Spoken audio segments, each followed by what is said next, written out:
पशुपालक मित्रांना माझा नमस्कार. आपण आता बघत आहोत प्रतापदादा वानखडे, पेठ मांगरुळी,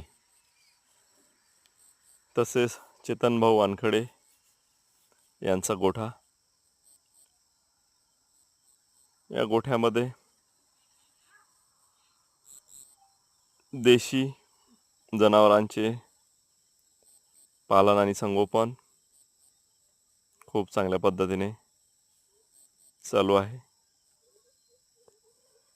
देशी गोसंवर्धनाचा प्रतापदादा आणि चेतनदादाचा ध्यास आणि त्यावर केलेली मेहनत आपल्याला दिसत आहे.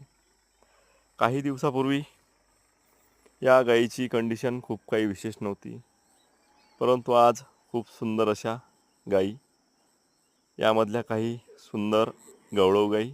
धन्यवाद.